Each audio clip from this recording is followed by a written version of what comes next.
Class 10th once again. अभी जो हम लोग ह्यूमन रेस्पिरेटरी सिस्टम पढ़ रहे थे उसी से रिलेटेड ये टॉपिक है और बहुत इम्पॉर्टेंट है। ये टॉपिक अगर समझ लेते हैं तो एनसीईआरटी या अन्य क्वेश्चंस को बनाने में आपको बहुत हेल्प मिलेगा।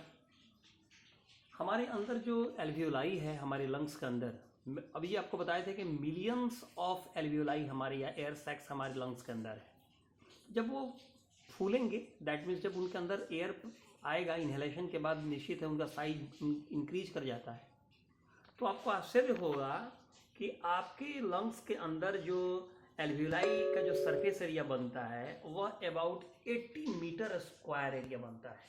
80 metre square area. It helps a lot for the exchange to take place, जिसके चलते बहुत ही ईजिली मतलब बहुत ईजी हो जाता है।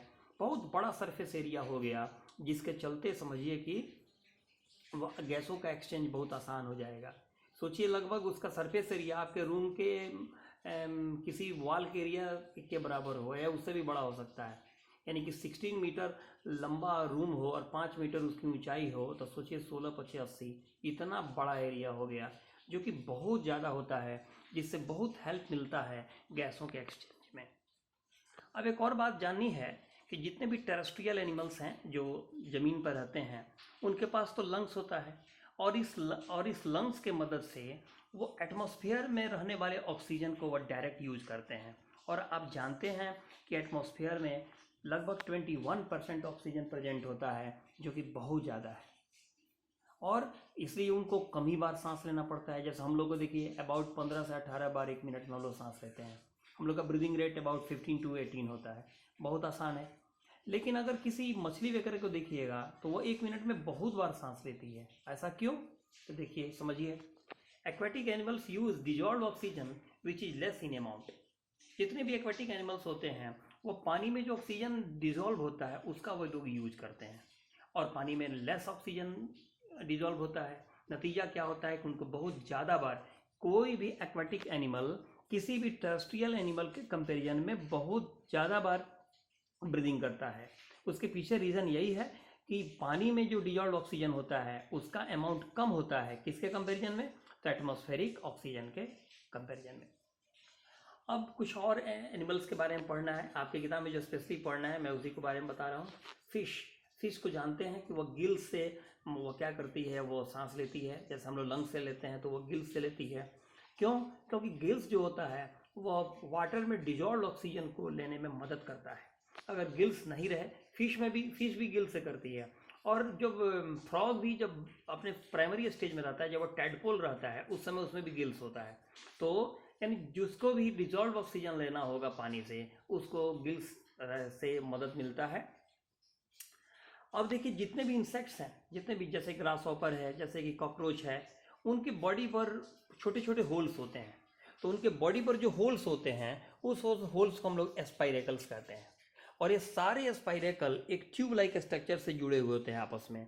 Insects have a fine system of air tubes reaching all parts of the body called trachea. यानी कि जो उनके बॉडी पर जो होल होगा उसको हम लोग, उनके बॉडी सरफेस पर जो होल होगा उसको स्पाइरेकल बोलेंगे। और सारे स्पाइरेकल आपस में जुड़े होते हैं एक एयर ट्यूब से, उसको हम लोग ट्रैकिया बोलते हैं। ये भी आपको जानना था, जान लीजिए। और एक सबसे इम्पोर्टेंट टॉपिक इससे जुड़ा हुआ है क्या, अमीबा और पारामीशियम क्या है? यूनिसेलुलर ऑर्गेनिज्म है और उनको बहुत ही कम मान लीजिए उनको एनर्जी की ज़रूरत होती है। और एनर्जी तो समझिए ऑक्सीडेशन से ही निकलेगा। तो उनको बहुत कम एनर्जी की ज़रूरत होती है, जिसके चलते उनका जो फुलफिलमेंट है वो डिफ्यूजन से ही हो जाता है।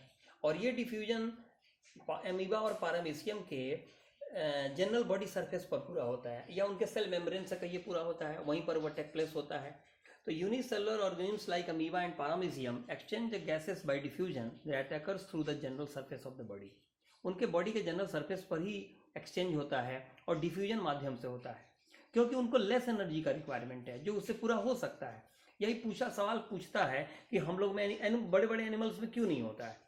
तो बड़े बड़े एनिमल्स को बहुत ज़्यादा एनर्जी की ज़रूरत है, जिसके लिए बहुत ज़्यादा ऑक्सीडेशन की ज़रूरत होगी, बहुत ज़्यादा ऑक्सीजन की ज़रूरत होगी। अगर हम लोग के बॉडी में डिफ्यूजन टेक प्लेस करे तो पता चलेगा लंग्स से ऑक्सीजन को आपके फिट तक पहुंचने में कई वर्षों लग जाएंगे, तो उस कंडीशन में तो एनिमल ही जिंदा नहीं रहेगा।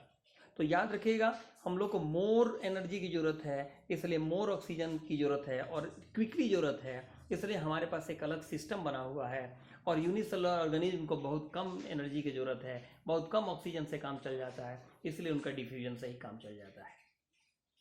तो अब समझिए कि बहुत इजीली आप ये पूरा चैप्टर पढ़ लिए। अब प्लांट वाला हिस्सा पढ़ाना है, अभी मैं नेक्स्ट देखता हूँ, अभी उसको भी बना देता हूँ।